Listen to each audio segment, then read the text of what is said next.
Well, good morning, good afternoon, depending on wherever you are in the world.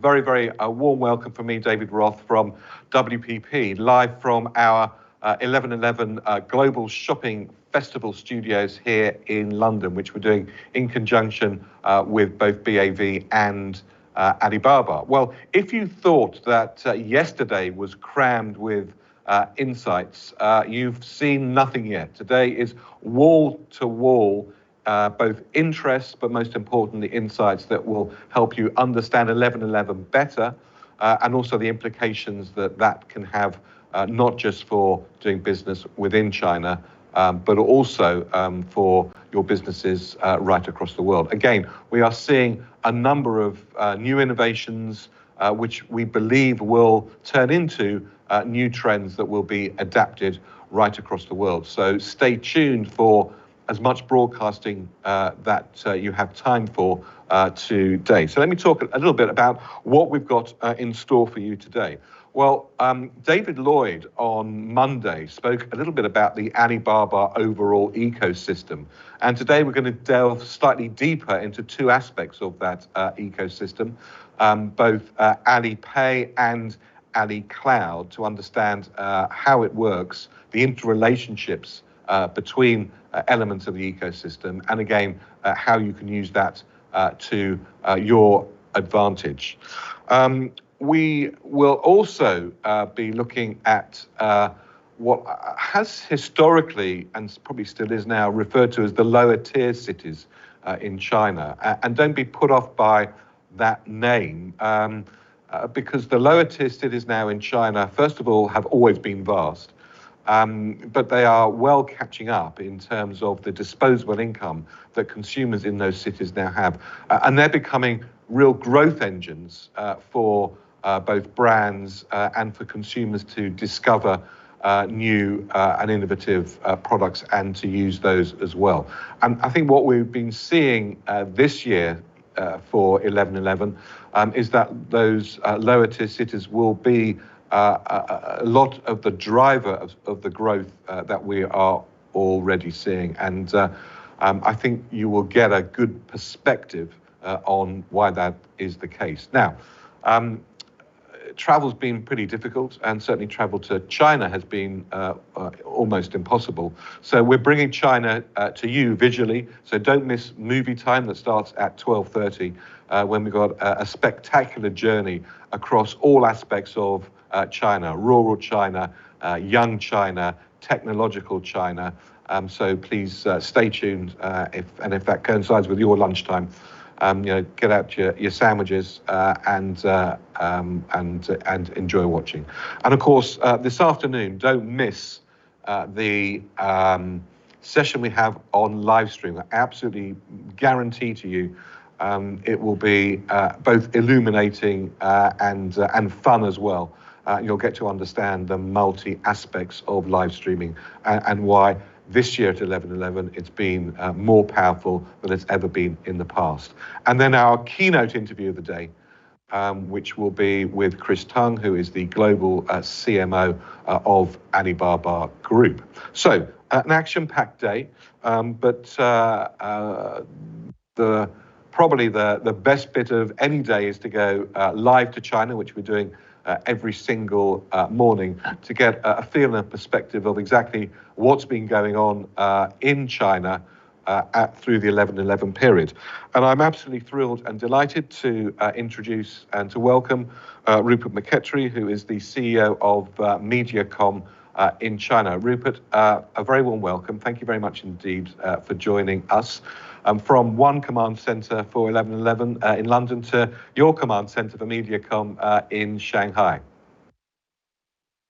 Thanks, David. It's a pleasure to be here. As you say, we're live coming from the Mediacom 11/11 War Room. So you can probably see behind me some screens. I've hashed them out. Normally this would be full of Tmall data, streaming live, so the teams here can collaborate, can work together, and really try and drive the business forward.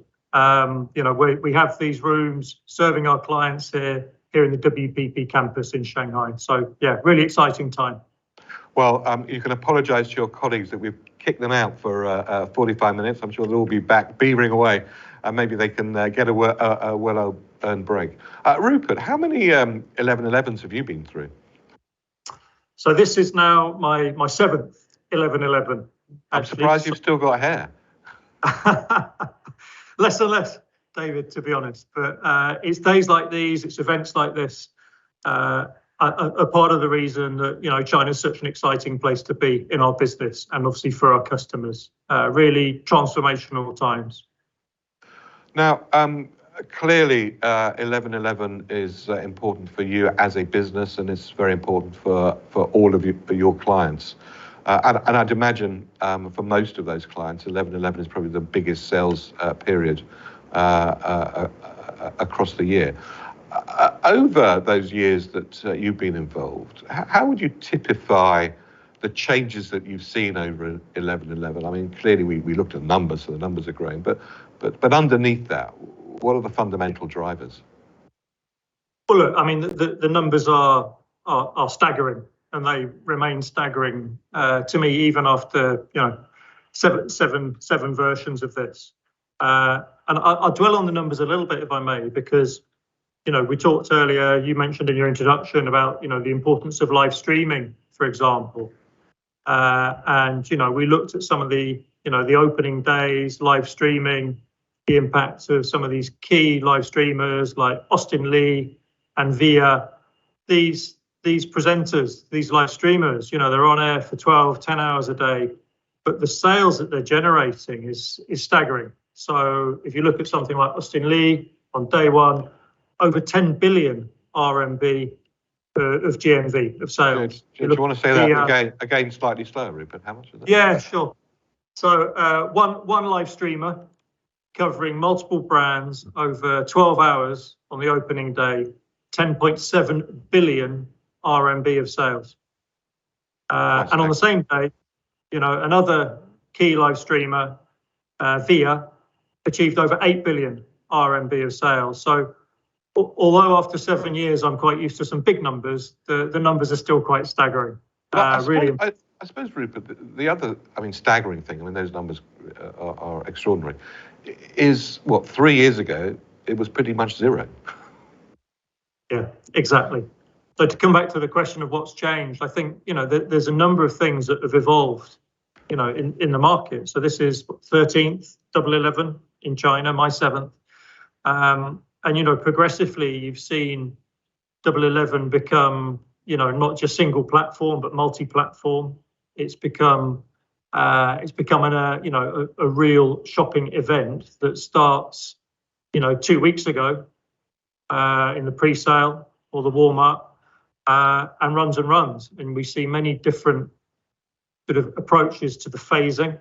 Advertisers, businesses tend to start earlier and earlier to drive that pre-sale, to drive the awareness, to drive the seeding and the demand. And then you see different techniques. Live streaming obviously became very hot here in China last year at the start of the pandemic as a reaction to that. But now it's kind of institutionalized as a way to really provoke that demand. So Rupert, is live? Would you say live streaming now in China is just? Not just. Clearly, it's very large, but is now going to be an established alternative sales channel, which you'll have to plan within your media mix for across the year? Yeah, absolutely. I think this was really incubated last year through necessity, honestly speaking. But even last year, we saw, a number of different categories jump into live streaming, categories you wouldn't, traditionally expect. You'd see big automotive launches live streamed. You'd then see shopping festivals fueled by live streaming, particular products, particular live streamers. There's a statistic, not verified, David, not verified, that potentially when you look at client budgets being invested in this year's 11.11, that some customers are investing somewhere between 5, 6, maybe as high as 8% of their overall spend around 11.11 into live streaming events. It's that important to get started. Now, on that sort of balance, again, have you seen over the years a very different type of media laydown mix over those years as the technology's changed, the channels have developed in terms of what the possibilities are? Sure. Look, I think the trend we've seen is quite a mix of evolution in terms of activation in the platforms. It's a multi-platform play, but in each platform, be it JD or Tmall, there are optimizations, there are techniques that we're using to drive the best value. But then there's the question of how to drive traffic to the site. And I think this is where we're now looking with customers at a much more holistic one view of using, outside media to drive traffic inside and then optimizing inside. And that, of course, means that our journey is also quite extended, because the planning cycles for Double 11 start earlier and earlier and earlier, respecting the fact that, sometimes some of the brand activation we'll be doing quite early will still be impacting in terms of driving traffic to platform. Some quite a lot of changes there. So how early in the cycle then do your team start to both engage with Alibaba and the platforms, but also your clients, in order to literally start the planning process? Because this is so big and so large, you can't sort of suddenly wake up in end of July, beginning of August, and start thinking about what are you going to do for 11/11. Sure. So I think a couple of things on that, David. The first point is it's such an integral part of clients' businesses here that it forms part of our natural annual planning cycle. So when we're looking at the phasing of budgets and investments across the year, the channel deployment and so on, it will be informed right at the start of the planning cycle for clients. Of course, we then fine-tune and get into the specific tactics and operational side as we go through the year. But it does start very early. I think the second point is, although we're here talking about Double 11, it's obviously not the only shopping festival in China, and there are many shopping festivals. We had a session right there at the beginning on Monday morning on just the whole sort of shopping festival phenomena, the psychology behind it, and also the number of shopping festivals that there are in China, which clearly, from a media perspective, as you're saying, you need to manage through. Yeah, exactly so. So, obviously it is an iterative journey, particularly when we're looking at, potentially new formats, new ways to activate. So, we're always taking the lessons, say, from the June 618 festival and seeing how those lessons can then be applied to make an operational plan for Double 11. Ironically, I was at a client meeting last week where we were going through a lot of the operational details for the current Double 11, but also with an eye on Double 12, yes, which obviously is coming up quite quickly. So it's an endless iteration and evolution. Now, I suppose one of the intriguing things about Double 11, from my perspective, is it sort of started very much being, a place where it was all about discounting, and it's developed significantly from there, those 13, 14 years ago. From a sort of a media perspective, brand building perspective, is Double 11 now a good time for brand building activity? Sure. I think, the short answer is yes. I think in the China ecosystem, given the amount of time that consumers spend in the shopping platforms, where they do, a lot of search behavior, normal search behavior sits in the platforms in China. So as a consumer, your time in these platforms is quite high. So there has been for some time, a clear brand building effect of insight media. And of course, when we're working with customers here, we're trying to find that balance of what's the brand building effect of, platform insight media, but also what's the contribution that pure brand building activity outside of the platforms drives traffic, to the point I made earlier. So you're trying to find that balance.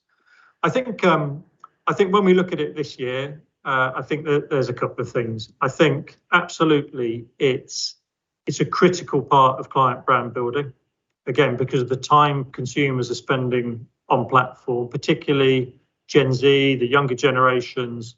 When they're scanning for products, when they're learning about products, when they're perhaps trying to understand a narrative, a story behind a product, they're quite likely to spend a lot of time on the platforms doing that. and they won't be getting their information about brands from the more legacy historic ways to get that. Having said that, there's certainly a lot of activity on the platforms, even in the quite early days, with substantial price offers, discounting. Sure. I think all our customers are looking at where that balance is in terms of driving the traffic and the volume from a price point perspective.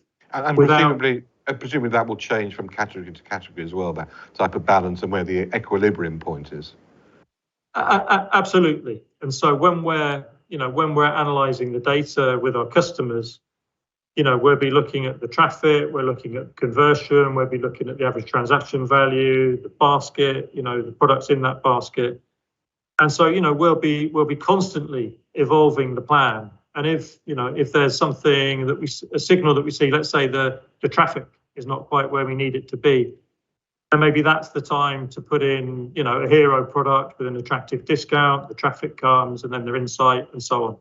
So this is why we have the war rooms, right? So we're always in the data, trying to get the learnings and the best practice. I mean that to me is a really critical point, and maybe distinguishes 11/11 from many other promotional periods around the world, be they sort of Black Friday or Thanksgiving or whatever it might be. The level of data that you now have available to you and the teams on, maybe it is a real-time minute-by-minute basis, where you can look at the data in relation to where the traffic is, where it's going, the sales that are being made, and making holistic decisions about equilibriums of price, promotion, driving people to various different places. Is it a bit like a trading desk now at a Wall Street firm? How all this is working? Well, I've not quite thought of it in that lens, but look, we as I said before we turned on, the screens behind me were wall-to-wall data, via an API from Taobao, showing real-time updates on a client's business in terms of different categories and business lines they have against their competitors.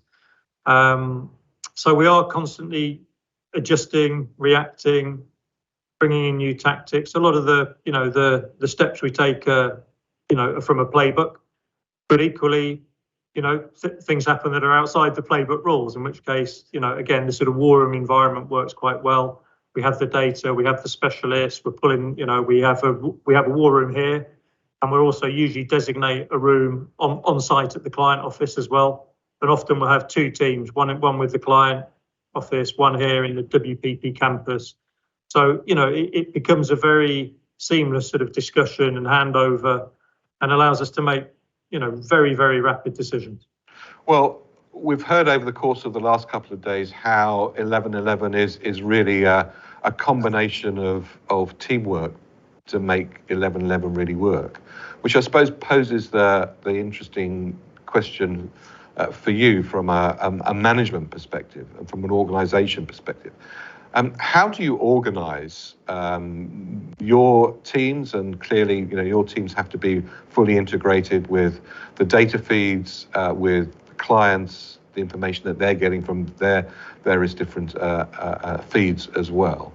And in the context of that, what can we all learn about how to do that in a way that has the ability to be able to be phenomenally sort of on the ball, reactive, and help drive the relationships between clients and agencies? I think there's a couple of clear things on that, and some of them I guess stand out clearly.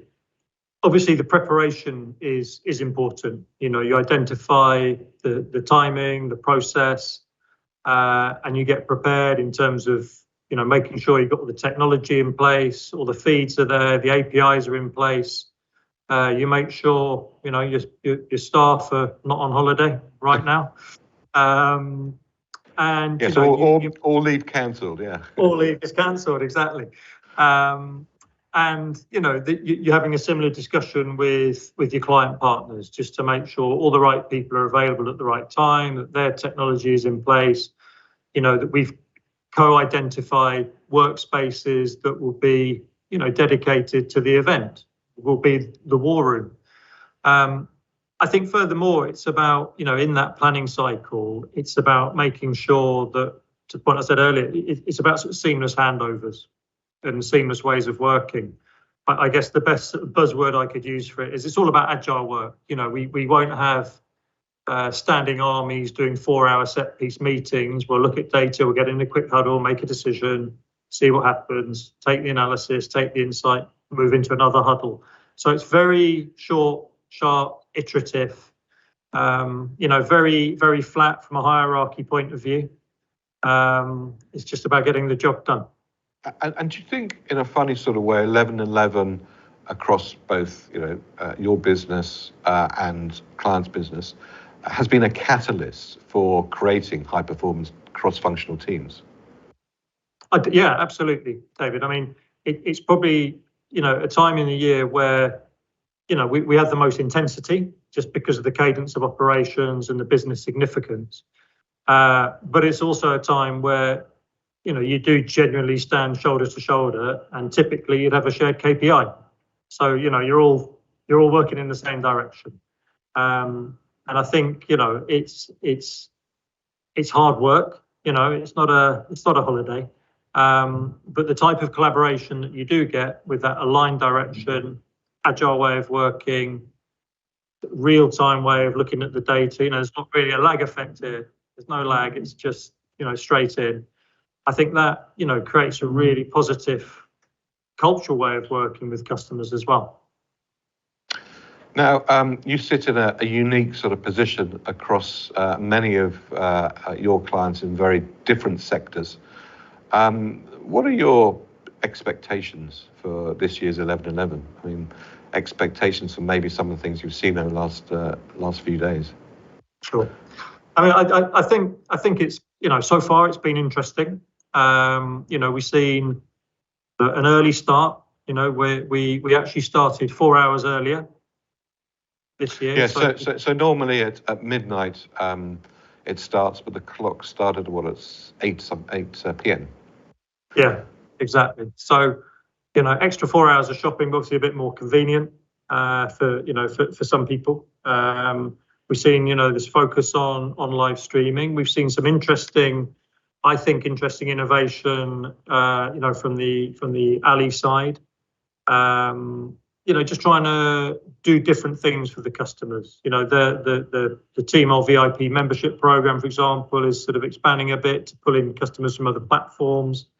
There's shopping cart sharing functions, so if you see something from your celebrity, you can easily pop that into your cart.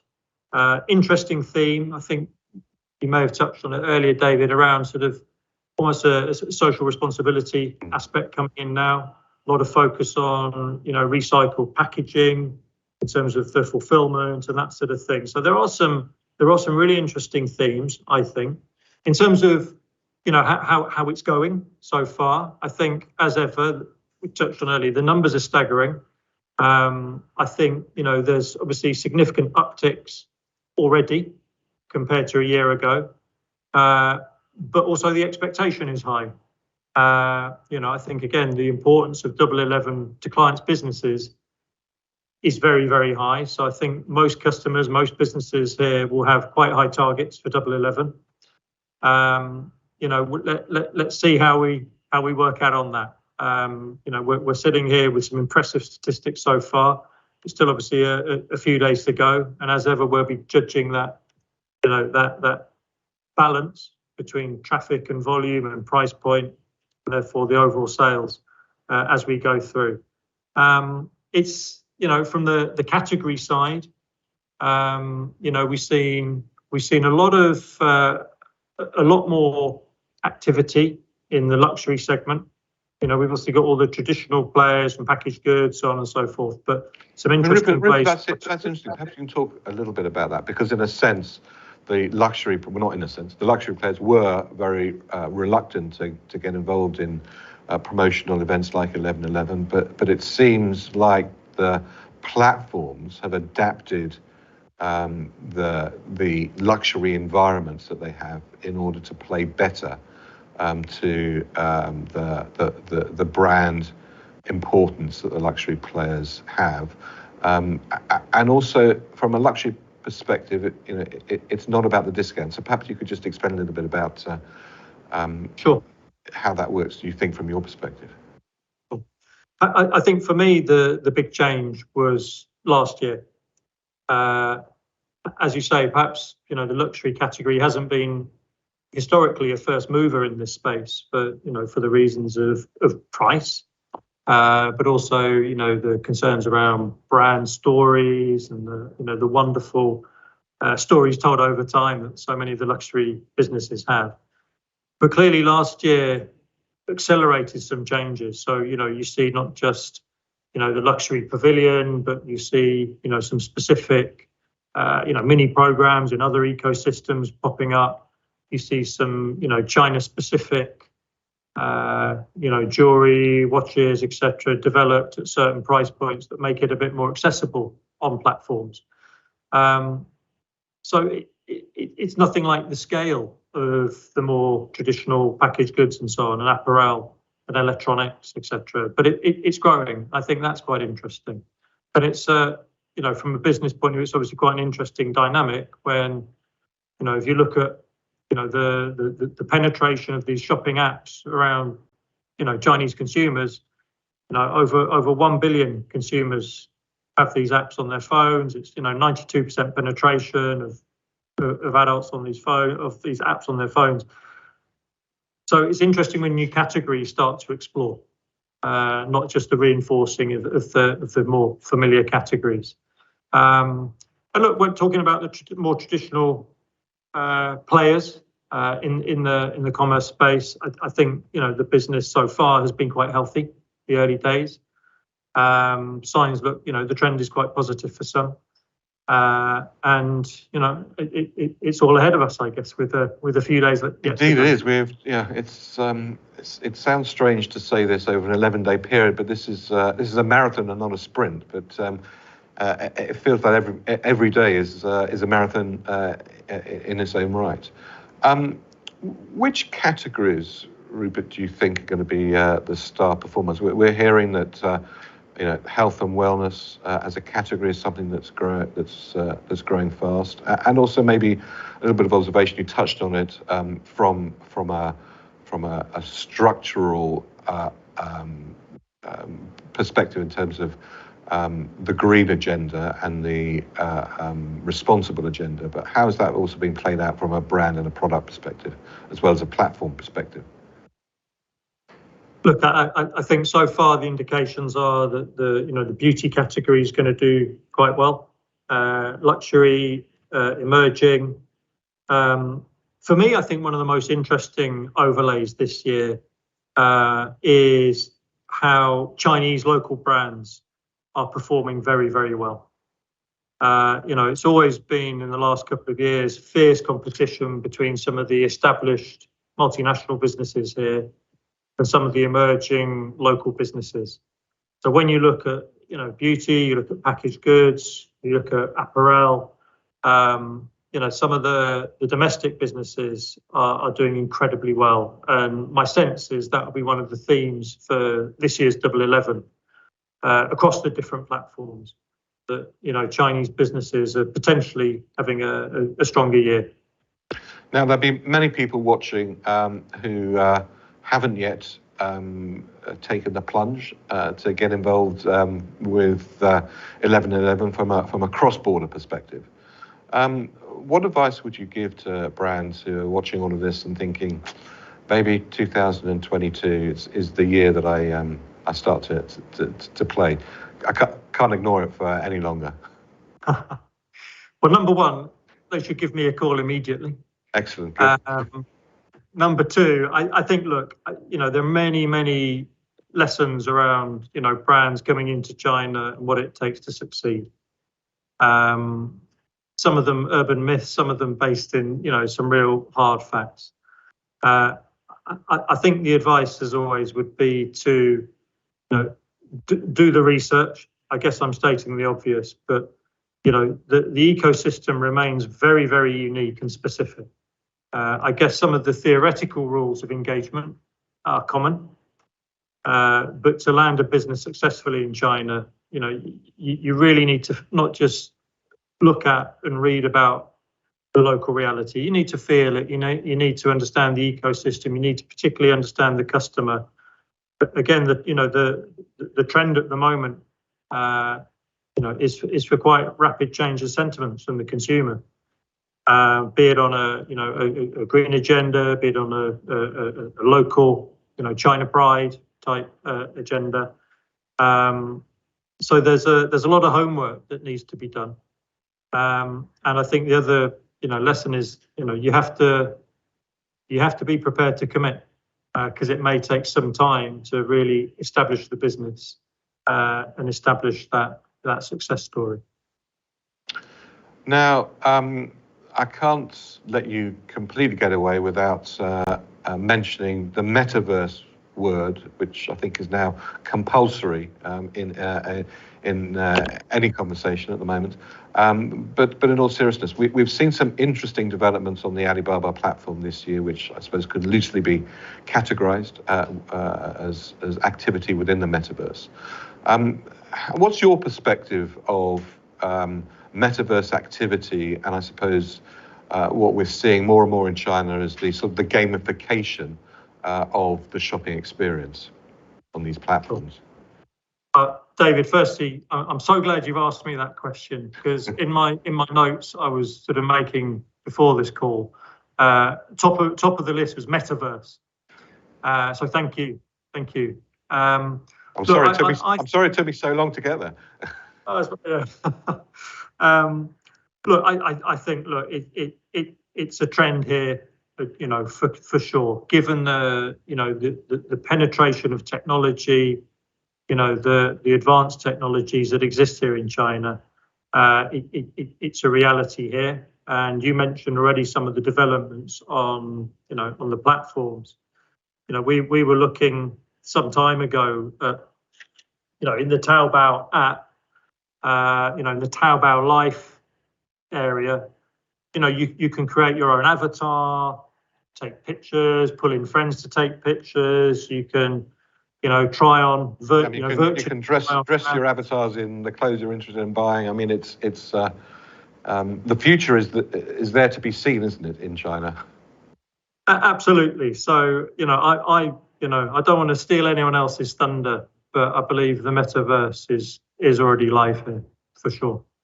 And do you think, as a media channel, things happening within the metaverse, it's going to be, I don't know how one would characterize it in terms of a buy, but can you imagine that more media money will be bought within the metaverse in one form or another? And we should look at China first to see how that's developing. Yeah, I do. I really do. I think, when we look at the overall ecosystem and trends here, that idea of, the importance of understanding the merging of content and, virtual reality, for want of a better phrase, of content and channel is absolutely critical.